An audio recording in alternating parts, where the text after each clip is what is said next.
Hey everyone, welcome back to the channel. Today we're going to be talking about these things. I know they don't look like much, but these are actually bike stands that go up onto a wall and hold your bike up. Now I was inspired by a company who makes something similar to these, but who charges like $25 per stand. I figured I could come up with something a little bit cheaper, so I've been tinkering with the design of this for a little while now, and I came up with something that actually works surprisingly well. I have yet to have one of my bikes fall over with what I created. So I'm going to share with you guys the process of making these things, and all you really need are a couple of simple tools: a hacksaw, a Dremel, a heat gun, and then some like 1.5 to 2 inch PVC pipe, and you guys can make these as well for free or for extremely cheap. So let me walk you through the process of how I make these things. If you like what you see, don't forget to like and subscribe. That helps me out a lot. And leave a comment. I love getting back to you guys. I love reading the comments. I read every comment that's posted, so make sure you guys do that. So you're gonna wanna start by grabbing a piece of PVC pipe that's anywhere between 1.5 inches and 2 inches in diameter, and then cut that down to about 5 inches. You're gonna end up trimming this down a little bit later, but 5 inches is a good number to start with. So once you get that 5-inch piece of PVC pipe, put it up against the rear tire of the bike that you want to mount, and roughly sketch the width of the tire on the PVC pipe. Now you're going to want to go a little bit larger, maybe 1/8 of an inch larger than the actual width of the tire. This isn't rocket science. It's okay if you get a little bit wrong, but you just want it slightly wider than the tire that's going to get mounted.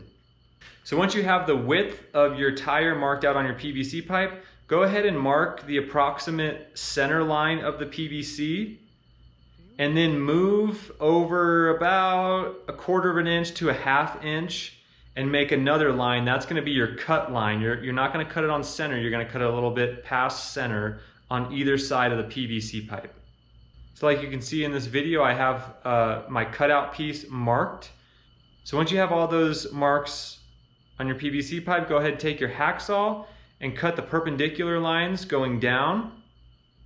And once you have those cut, touching the line, go ahead and take your Dremel and cut parallel on that line that you marked that's a little bit off center. So once you made all your cuts, go ahead and pull off that cutout piece. Hold on to that, because that could actually become another bike stand if you have a road bike or a bike with smaller tires. I'll show you that in just a little bit.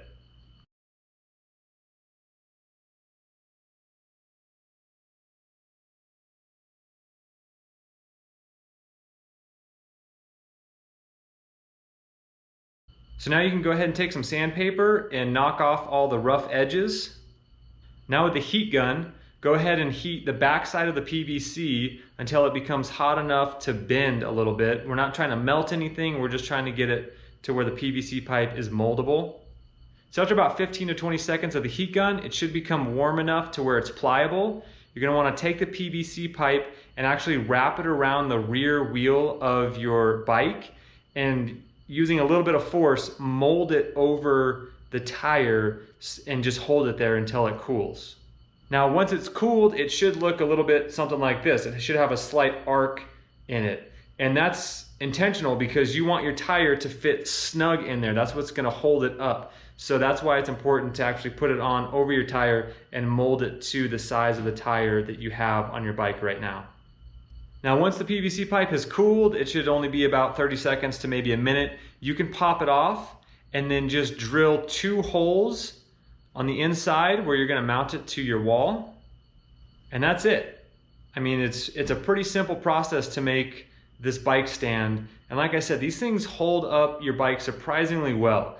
I have little kids, so I want to make sure that they're not going to fall over easy if the kids bump into the bikes. And so I did a couple of test runs, and the handlebars turn, the tire turns, but the bikes haven't fallen over yet. So I've been pretty happy with it. And again, these things didn't cost me anything because I had everything laying around the house. So if you want to make a bike rack for a road bike, use that cutoff piece and do something very similar. You're just going to take the cutoff piece, sand off all the rough edges, use the heat gun to heat it up, and then you're just going to take the cutoff piece, wrap it around the tire of the bike that you want mounted, and just hold it in place over the tire of that bike until the PVC pipe cools, and then it's going to become like a clamp for that. And you should be able to put this up on the wall after drilling some holes in it, and your bike should fit right in there. So when you go to install these, make sure you put them in the wall about an inch above the center line of your rear tire. That'll make sure that everything stays locked in really well. Thanks so much for watching. Hope you guys enjoyed the video. I hope this helps some people out there. I'll see you guys next time.